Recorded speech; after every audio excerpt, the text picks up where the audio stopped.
Cíntia Michel está na área. E na área comigo hoje, ela que é socióloga, com mestrado em estatística e MBA em gestão e marketing.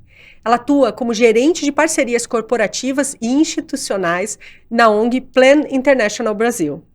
Hoje é uma das líderes do Comitê de Políticas Públicas do Grupo Mulheres do Brasil, aqui no Núcleo de São Paulo, que inclusive foi onde a gente se conheceu.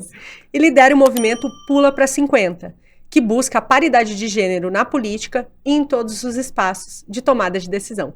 Seja muito bem-vinda, Andréa Schroeder. Obrigada, Cíntia. Muito obrigada pelo esse convite. É um prazer estar aqui, podendo compartilhar de ideias que sabemos, né, que a gente comunga, de várias coisas aqui que a gente certamente vai falar e que é um prazer poder contar e falar. Eu tô muito feliz de te ver aqui, fazia um tempo já que a gente não se via, né, tava com saudade, a gente até falou, nossa, vai ser, a gente tem que correr porque assunto não falta, tem muita coisa... Se deixar, a gente vai ficar 2 horas aqui conversando. 2 horas, é verdade. Então, assim, pra gente já colocar todo mundo na mesma página, né, a gente se conheceu no Grupo Mulheres do Brasil, tem muito carinho pelo grupo, muito trabalho, muito engajamento, você também super mergulhada no grupo. Conta para quem está ouvindo a gente, assim, o que te encanta no Grupo Mulheres do Brasil. Muito bom. Eu acho que, assim, tem 2 coisas muito especiais, né, e eu acho que, assim, uma das coisas que mais me encanta no Grupo Mulheres do Brasil, e que chama atenção, eu acho, é a capacidade que o grupo tem de reunir uma quantidade absurda de mulheres que estão lá trabalhando voluntariamente para 20 causas diferentes, né, nos 20 comitês que estão espalhados lá, cada qual com aquilo que gosta, que toca o coração, mas trabalhando em conjunto. Então, eu acho que, assim, esse aspecto do voluntariado e essa capacidade ali de as pessoas estarem se conectando e fazendo as coisas acontecerem e tentando construir, né, e contribuir para um Brasil melhor, né, a Luísa sempre fala isso, né, da bandeira que a nossa bandeira é o Brasil, não é X ou Y, mas sim o país. Então, eu acho que isso é uma coisa que encanta muito. E, é claro, né, como eu já citei ela, eu acho que é um outro aspecto que é muito essencial, né, e que acho que move as pessoas lá, é a liderança carismática que a Luísa Helena Trajano tem, né, acho que todo mundo que tá lá no grupo, que tá próximo, ou mesmo que tem eventualmente a oportunidade de participar em algum momento, em algum evento que ela esteja, né, sente ali a maneira simples e às vezes, né, totalmente descomplicada com que ela enfrenta os desafios que aparecem e como ela, com carisma, ela coloca as pessoas para trabalharem em conjunto, pessoas inclusive às vezes de perspectivas diferentes, né, ou às vezes de posições diferentes, mas que estão ali trabalhando por um propósito, por uma causa. Então eu acho que esses são os 2 aspectos que mais encantam e que fazem, acho que as pessoas se apaixonarem um pouco por estar ali fazendo aquele voluntariado. Você pode falar muito bem também, né? Eu atesto, assim, a minha sensação, você foi descrevendo, eu falei, nossa, é isso que eu sinto. E realmente, assim, é um grupo onde a gente se nutre muito, sim, né? É um servir que é nutritivo, é uma exato, troca muito grande. E realmente a liderança da Luísa Trajano é única, né? Isso. A grande mestra ali, a grande maestra da orquestra. E ela realmente toca os nossos corações, né? E movimenta, assim, que você fala... Eu preciso fazer, eu quero ajudar, como é que eu posso contribuir?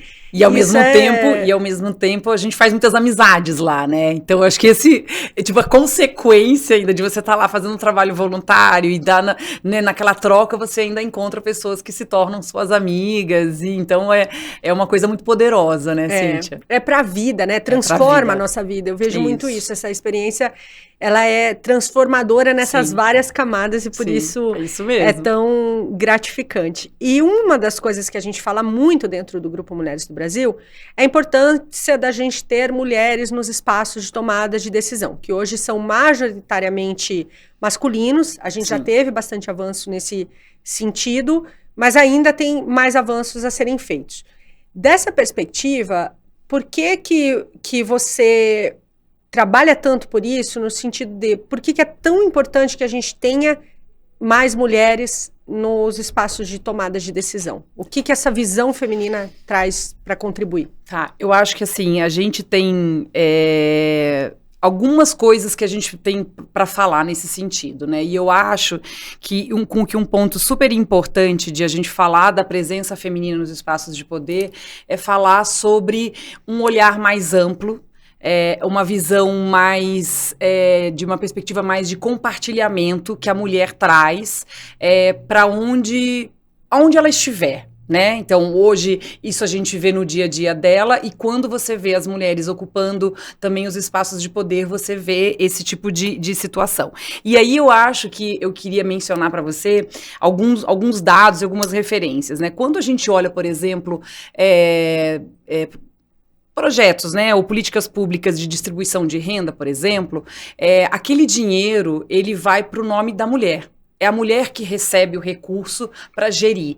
Por quê? Porque a mulher, ela tem essa visão ampla e a visão do compartilhamento e do coletivo. Eu acho que isso é uma das características que diferencia a gestão e, sobretudo, a tomada de decisão das mulheres. Então, não é à toa que, quando a gente olha para esses programas, o que você vê é a mulher recebendo o recurso para ela fazer a gestão e utilizar para o bem da família, dos filhos, e fazer os encaminhamentos que precisam ser, né, feitos.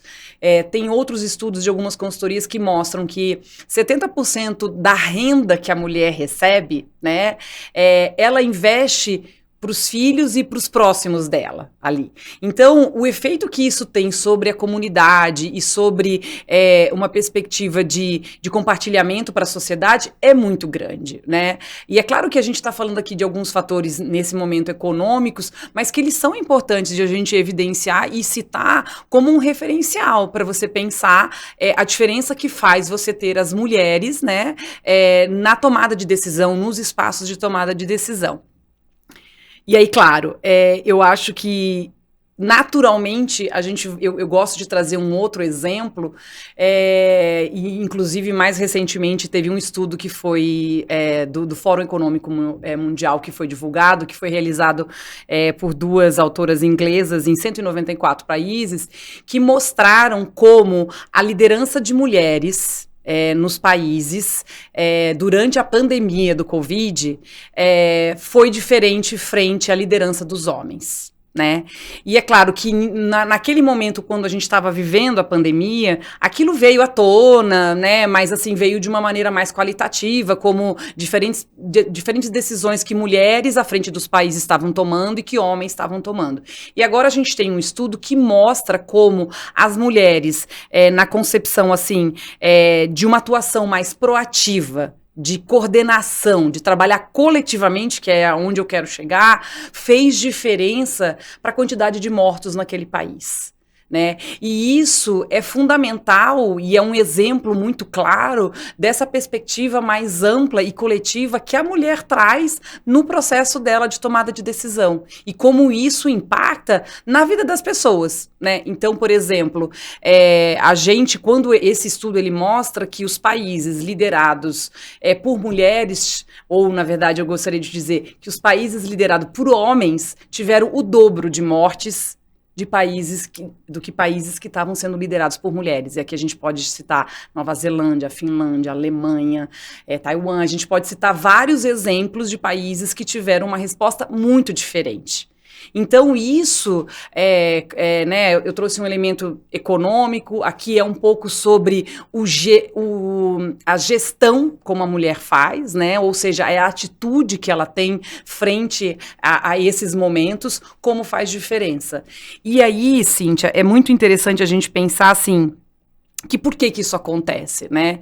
E o estudo mostra isso. Ele mostra que as mulheres, quando elas estão diante de uma situação de alto risco, elas têm um nível de aversão maior do que os homens. E aí, nesse processo específico da pandemia, elas decretaram o lockdown de forma mais rápida, ações mais rígidas de controle. E no que isso resultou? Salvar vidas. Então, quando a gente pensa nessa perspectiva, isso é fundamental para você pensar como isso e fazer a correlação imediata para você pensar assim, mulheres na política, mulheres no legislativo ou no executivo vão ter um outro nível um outro olhar para definição de uma política pública, na concepção de uma lei. Então, eu acho que essas são razões muito qualitativas e potentes para mostrar por que a gente precisa, né, e qual é a diferença. E é claro, aí tem um outro aspecto que a gente poderia, que talvez a gente não precisasse nem falar disso, que é só falar da representatividade. A representatividade em si também já seria um elemento, mas todos esses outros, né, como nós mulheres gostamos de fazer, né, nas diferentes dimensões da nossa vida, é mostrar por que a gente precisa estar lá. Né? Não se trata de dizer que somos necessariamente melhor. Aqui, inclusive, a gente está até trazendo, eu estou trazendo um dado que mostra que teve um impacto muito importante. Você salvou vidas. Né? Mas é claro que, para além disso, tem outros que trazem uma qualidade maior do que vai impactar a vida das pessoas. Você traz uma riqueza, assim, pinta um quadro muito claro para a gente, e que me fez lembrar muito de várias entrevistas que eu fiz, inclusive na época da pandemia, com as cientistas lá do Vale do Silício, e elas sempre falavam disso também na ciência, de como as mulheres cientistas pesquisam coisas que são diferentes do que aquilo, muitas vezes, né? Do que os homens cientistas pesquisam, porque, de repente, são coisas que não estão no radar deles, coisas que dizem respeito, muitas vezes, à saúde feminina, por exemplo, a algum impacto, alguma política pública com esse olhar do impacto que quando você ajuda uma mulher, você ajuda toda uma comunidade que está em torno dela. Então, é muito interessante ver que isso se aplica para diversas áreas, por isso que são áreas de tomada de decisão, né? Não apenas a política, mas todas as áreas que contemplam. E nessa parceria, né, entre os homens e as mulheres, Exatamente. Não é um ou outro, é como é que a gente equilibra, porque complementa. Complementa. Agora, não está acontecendo, a gente está perdendo uma oportunidade de ter esse complemento, que é positivo para todo mundo, porque não está acontecendo na velocidade, talvez, suficiente para a necessidade que a gente tem no século XXI. Então, a gente vê que hoje a gente precisa intencionalmente trabalhar por essa paridade, trabalhar pela conquista desses espaços de poder, independente de ideologia, de visão política, em um lugar muito, muito mais amplo do que isso. Então, a minha pergunta para você é: por que é tão importante a gente se unir nesse momento para intencionalmente trabalhar essa paridade, uma harmonia melhor aí entre os gêneros nesses espaços de poder? Sim, acho que é isso. Como a gente estava falando antes, acho que tem esse aspecto aí que traz a complementariedade, né? E aí, como eu falei, eu acho que a gente pode começar falando como a primeira razão é a representatividade. E por quê, né? O que é essa representatividade? Se a gente olhar para o eleitorado brasileiro, as mulheres são 53% do eleitorado brasileiro. E quando a gente olha hoje para o Congresso Nacional, ou seja, né, para a composição da Câmara e do Senado, a gente tem apenas 18% das mulheres presentes no Congresso, nesse cenário. Quando a gente olha para as câmaras municipais, numa média, a gente vai ter 12% de mulheres que estão representadas nas câmaras municipais, né? A gente tem um outro dado que é interessante a gente olhar, é que a gente tem um pouco mais de 900 municípios que não tem nem sequer uma mulher na Câmara Municipal. Pensando as leis do município, fazendo a fiscalização das políticas públicas, ou tentando influenciar a definição de políticas públicas. Então, é muito pouco, né? Eu vou, desculpa, eu preciso Imagina. Só fazer uma conexão aqui, porque é a gente pensar aquela foto que saiu recentemente, porque isso você está falando, tem lugares que nem tem. São Paulo é um lugar onde a comissão da mulher só tem homem. Só tem homem, exato, é um exemplo ótimo. Não estava lembrando dele. É um absurdo. Então você pensa, e aí eu acho que isso se conecta já com outro ponto que eu também vou tocar aqui, mas assim, antes eu quero ainda trazer mais um dado. Se a gente olha o executivo municipal, 15%. Então você pensa assim, as mulheres são 53% do eleitorado brasileiro e a gente não tem um terço representado. Então assim, é muito ruim, né? E aí, assim, acho que é o segundo aspecto de dizer assim, por que é muito ruim?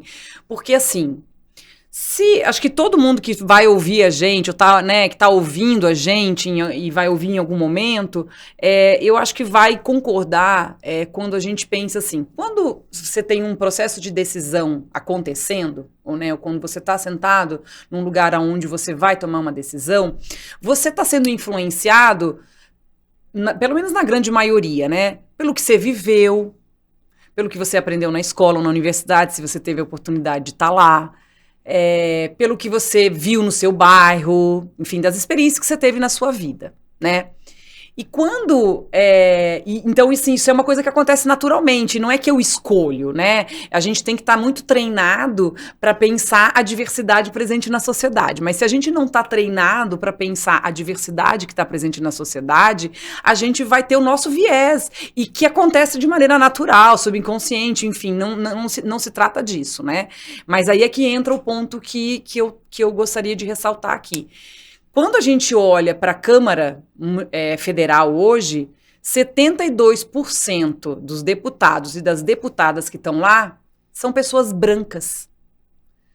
A população brasileira é composta por 44% de pessoas brancas. Então, assim, qual é o viés que está presente no perfil daqueles deputados e deputadas que estão lá, que não são pessoas pretas e pardas, que não vem de uma diversidade de idade, eu tô citando aqui uma questão, né, racial de cor, mas a gente pode pensar idade, a gente pode pensar grupos minoritários ou grupos de regiões e experiências e territórios do Brasil diferentes. Então, tudo isso não está representado lá na hora que você está pensando uma lei ou na hora que você está pensando uma política pública, vai impactar na qualidade ou na abrangência daquela lei, ou na abrangência daquela política pública. Por quê? Porque aquele tomador de decisão que está lá, dentro do seu viés de conhecimento e de vivência, se você tem um número grande que tá alinhado com um determinado grupo, você não vai ter a representação. Então, por isso que é tão importante a gente falar dessa diversidade. E assim, é importante, Cíntia, a gente pensar que isso acontece não só na política, né? As empresas, quando elas olham para o seu ambiente, elas vão dizer assim, quanto mais diverso for o meu ambiente, mais você, que é a pessoa da inovação, sabe muito bem disso, né? Se eu tenho pessoas muito iguais, muito parecidas, vai vir pode vir inovação? Claro que pode, mas assim, vai vir muito menos do que poderia ser se eu tenho um ambiente diverso ali dentro. E não é diferente quando a gente pensa a política e os espaços de poder. Por quê? Porque eu vou contemplar as diferentes demandas e necessidades que estão dentro da sociedade, que estão dentro, né, fazem parte da sociedade. Que é isso, é pensar a creche, o lugar da creche, o horário da creche, né? Você não pode, Júlio, tirar férias todo mundo e não ter creche, porque as mães continuam trabalhando, não são todas as mães que vão ter as férias em julho. Você pensar o ponto de ônibus, a iluminação, enfim, tem vários aspectos. Eu estou até trazendo aqui alguns exemplos muito práticos, porque você sabe, né, esse ano a gente tem eleições municipais.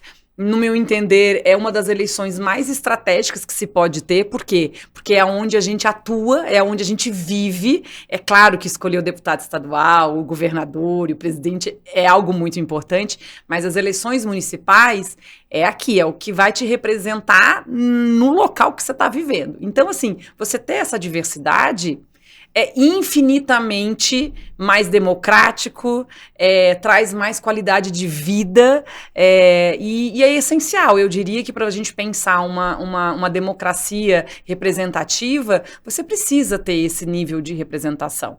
Então, assim, e aí...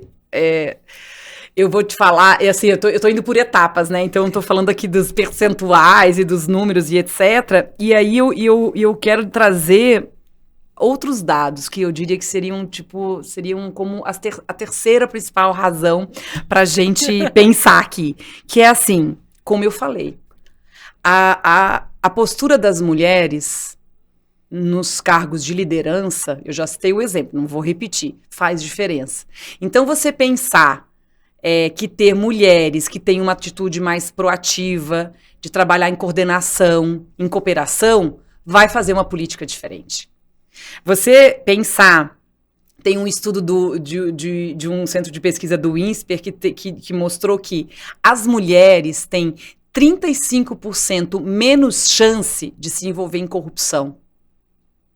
Esse é um dado que é muito importante de a gente trazer à tona e falar sobre ele, porque é isso, eu estou falando mais um aspecto de atitude, de comportamento, de uma questão de como eu me comporto na vida pública. Então, essa é uma outra razão para a gente pensar, e isso não importa se é esquerda ou direita, né? Porque você fala um pouco assim, independente das questões ideológicas, eu estou trazendo questões que dizem respeito a quem quer que seja, independente da escolha ideológica que a pessoa está fazendo, né? E aí, tem um outro dado que também é muito interessante, que diz respeito à diversidade, que é assim, líderes, né, ou pessoas negras, né, que seriam as pretas e pardas, que estão num cargo de liderança, elas propõem 3 vezes mais projetos do que os demais. Então, assim, eu acho que isso, acho que é lógico, se a gente continuar aqui conversando e falando, a gente vai trazer muito mais razões, mas eu acho que já são dados muito objetivos para mostrar a importância e a diferença que vai fazer você ter essa representatividade, ter essa diversidade presente na política e, na verdade, em todos os espaços de tomada de decisão. Que as pessoas, a sociedade como um todo, ela só tem a ganhar com isso. É claro que vai ter gente que vai resistir, porque a gente vai estar falando de perder espaço, né? Mas, na verdade, perder não é, nesse caso, o que se deve ter o foco, porque a gente vai ganhar em qualidade, né? E quando a gente tem uma sociedade e grupos diversos que vão estar tirando vantagem sobre ter uma representação maior, isso gera mais cultura, isso gera emprego, isso gera uma economia mais pulsante, né? Não se trata só de ocupar um espaço, se trata muito de você impactar quão pulsante vai ser aquela sociedade em função dessa diversidade presente nos espaços de poder. Uma delícia te ouvir, André. Eu adoro. Eu fico aqui assim, daí eu falo, opa, tô apresentando o podcast. Que eu adoro te ouvir, porque você traz as coisas com uma clareza e um fundamento que eu acho que são muito importantes para quando a gente está fazendo esses pontos. Sim. Porque senão fica parecendo que é só uma coisa assim... disputa de poder. Disputa de poder. Ou não, a gente acordou e resolveu o que a gente também quer. Né? E não é isso. Tem todo um fundamento, inclusive, que leva a ações, e uma das ações é o Pula para 50, isso. Que eu vou deixar você contar pra gente. Eu já conheço, mas eu gostaria que você apresentasse para quem está ouvindo a gente, que é uma iniciativa do Grupo Mulheres do Brasil, e que segue firme e forte. Sim. A cada etapa... abrindo novos caminhos, né? Como estamos no Pula para 50. Muito bom. É muito importante falar, né, que o Pula para 50, ele surgiu de uma iniciativa da OAB São Paulo, junto com outras 30 organizações que decidiram sentar coletivamente, muitas mulheres, mais uma vez aqui, né, de diversos coletivos e organizações, e escreveram um projeto de lei de iniciativa popular. Né? E esse projeto de lei, ele pede que 50% das cadeiras do legislativo, elas estejam reservadas às mulheres, né? E desses 50%, 25% para mulheres pretas e pardas. Então, assim nasce esse movimento do Pula para 50. Né? Hoje, o movimento dentro do grupo, ele ampliou um pouco a dimensão dele para pensar assim, que para além da política, é pensar todos os espaços de poder, né? Lógico, o projeto de lei que foi desenhado e ele segue, né, na busca das coletas de assinaturas e etc., para as cadeiras, para garantir a reserva de cadeiras, mas dentro do grupo o movimento ele se ampliou no sentido de equidade, de igualdade, além da política, em todos os espaços de poder, né? Então, e esse é um movimento que está muito alinhado com o propósito do grupo, né? O propósito do grupo é falar e evidenciar o protagonismo feminino nos diferentes espaços, âmbitos onde a mulher resolva atuar, escolha atuar, né? Então, quando a gente amplia um pouco o movimento para dizer, olha, além do legislativo é o executivo, é o judiciário, são os outros espaços, é porque é isso, acho que ele também conversa com as demandas que estão presentes. Essas demandas, elas não estão sendo criadas ou lideradas exclusivamente por nós. Na verdade, os movimentos, eles estão na sociedade e estão pressionando, porque é isso, né? Precisamos ter e estar na mesa, na tomada de decisão, né? E aí, assim, que ações que esse movimento ele tem, né? Então, dentro do grupo especificamente, e pensando na política, a gente tem algumas ações, né? A primeira delas é dar visibilidade às candidatas, né? Às mulheres candidatas. E para isso a gente tem uma carta compromisso, onde a candidata, ela assume o compromisso de atuar nas causas conosco. Que causas? Ações afirmativas, como cotas, escola pública de qualidade para todas as pessoas, a defesa do SUS, enfim, alguns inegociáveis e causas que são muito importantes para o grupo e que ela assina o compromisso de atuar e defender essas causas junto conosco. E aí ela entra, a gente tem no nosso site um espaço onde a mulher, a candidata, ela tem essa visibilidade e etc. Na última eleição, a gente teve praticamente 500 cartas assinadas em todo o Brasil, em todas as regiões, né? Das 91 deputadas federais que foram eleitas, 14 são signatárias da nossa carta, né? Das 188 deputadas estaduais que foram eleitas pelo Brasil todo, 11 são signatárias, né? E é claro, a gente tem como, agora a gente está numa eleição municipal, então, pensando na carta compromisso, a gente vai ter a carta para as vereadoras, né? Mais uma vez, pensando na legislatura, né? Mas a gente também está criando uma carta nova. Nesse ano. Tem novidade. Tem novidade, que é o quê? É uma carta para que candidatos e candidatas às prefeituras assinem um compromisso com um determinado percentual de indicação das secretarias para mulheres no executivo. É claro que nós gostaríamos que todos os candidatos e candidatas digam 50% das nossas secretarias municipais estarão sendo lideradas por mulheres, mas a gente sabe que isso ainda talvez seja uma construção que a gente precisa fazer, né? Eu pensei, talvez seja esperar demais da consciência, mas aí você foi tão elegante, uma construção. É uma construção, né? A gente precisa mostrar que vai ser uma vantagem, né, pro candidato ou para a candidata que ganhar a prefeitura de São Paulo ou de qualquer município, né, do Brasil, ele ter mulheres à frente das secretarias. Então, a gente está criando, né, lançando essa carta para dizer com qual percentual você vai se comprometer. É com 50 ou é com menos, né? E é isso. Para a gente ter as mulheres também no executivo municipal, atuando ali. E atuando mesmo, né? Porque não basta se comprometer para a eleição, nomear e depois trocar. Isso, tem que... A gente está de olho, né? Isso, e é muito bom você fazer esse comentário, Cíntia, porque daí a ideia da gente é isso, né? No âmbito do Comitê de Políticas Públicas, né? Aqui em São Paulo ou em todos os núcleos aonde a gente tem, né? Hoje a gente está presente aí em mais de 150 núcleos no Brasil, né? Núcleos seriam as cidades. Depois a gente... ter uma força-tarefa ou mulheres que são voluntárias no Comitê de Políticas Públicas para acompanhar, porque é isso, é acompanhar e cobrar.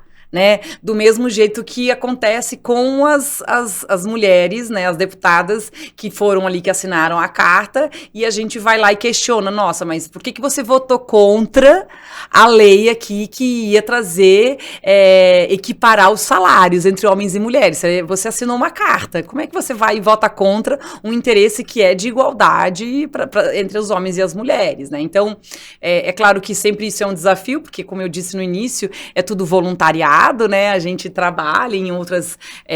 a gente trabalha oficialmente, né, num outro espaço ou numa empresa, mas ali as mulheres estão movidas a isso, por uma causa que mexe com elas e falam, não, eu quero dar a minha contribuição. Então, a gente vai fazer esse acompanhamento. E aí, assim, eu acho que ainda gostaria de citar também, pensando no Pula para 50, uma pressão que acontece mais no nível junto aos partidos, né, e mesmo para quem já está lá atuando nas legislaturas, candidaturas para fazer essa mudança da lei, né? Hoje a gente tem cotas para candidatas dentro dos partidos, que inclusive a gente está correndo um risco aí, porque estão querendo aprovar uma anistia, né? Mas, na verdade, então, hoje, qual é a garantia que as mulheres têm? É que os partidos ofereçam 30% das vagas de candidaturas dentro do partido para as mulheres, né? E nem sempre eles cumprem, só que o que a gente quer são as cadeiras, né? Então, hoje, a nossa incidência, digamos assim, é para que pressionar para que haja uma mudança e, claro, e que os partidos também cumpram com o que está na lei. Porque eu não estou dizendo assim, dá uma migalha pra gente. Não, não é isso. É o que está na lei. Cumpram a lei. Que é dar dinheiro para as candidatas do seu partido, é dar tempo de TV para as suas candidatas do partido, que faz uma diferença muito grande para aumentar a chance dela ser eleita ou não, ou ser mais votada ou não, e etc. E o terceiro elemento, digamos assim, do movimento Pula para 50 são ações de comunicação, que é justamente com o objetivo de quebrar as barreiras que as pessoas têm de votar em mulher, né, de dizer, olha, a política é lugar de mulher, né, a mulher ela pode estar lá, deve estar lá, e eu já dei vários exemplos aqui da diferença que faz ter mulher, né, termos mulheres nesses cargos de liderança e de tomada de decisão, e um aspecto que se conecta muito com educação cidadã, que é entender o valor do seu voto. Né? A importância de você não rejeitar a política, encarar o voto como uma coisa muito importante na sua vida, que você precisa estar mais antenado ali, mais ligado e criar um caderninho para você anotar em quem você votou, para poder cobrar, para na eleição seguinte poder cobrar, enfim. Então são ações de comunicação de massa, digamos assim, né, por meio das redes do grupo e etc, para trazer mais elementos de fazer as pessoas tomarem consciência de que, se a gente não gosta da política como ela é hoje, a gente precisa se aproximar dela e não rejeitar, e não demonizar. A gente tem várias aqui estratégias, né? E eu já disse que votar em mulher é uma das estratégias de a gente mudar a política desse país, né? Eu amei, Andréia. Nossa, eu ficaria aqui mais 2 horas te ouvindo, porque é muito bacana, assim, a gente abrir essas perspectivas. E do ponto de vista de alguém que é muito engajada politicamente como cidadã. Sim. Que a gente estava até conversando disso antes da gente começar a gravação, né? Da importância, que uma forma é você se candidatar, mas tem N formas de você contribuir para a melhoria do sistema político, para a melhoria das políticas públicas, mesmo se, de repente, o seu caminho não seja se candidatar, você tem Exato. Outras formas que é o que você faz. Então, Perfeito. Eu adorei te ouvir, eu vou ter que, infelizmente, eu tô com o coração partido, porque eu vou precisar fechar, mas olha, você vai precisar voltar, André.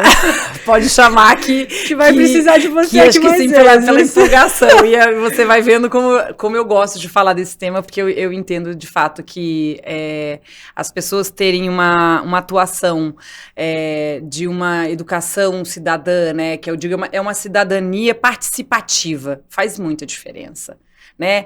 Aí você fala, mas eu não quero me candidatar, André. Não, mas você não precisa se candidatar. Só leia as coisas sobre política, se informe o que o candidato, o que a pessoa que você elegeu, ou mesmo quem você não elegeu, o que está fazendo. Porque isso qualifica o seu voto na próxima eleição. De dizer, ele fez, ela fez.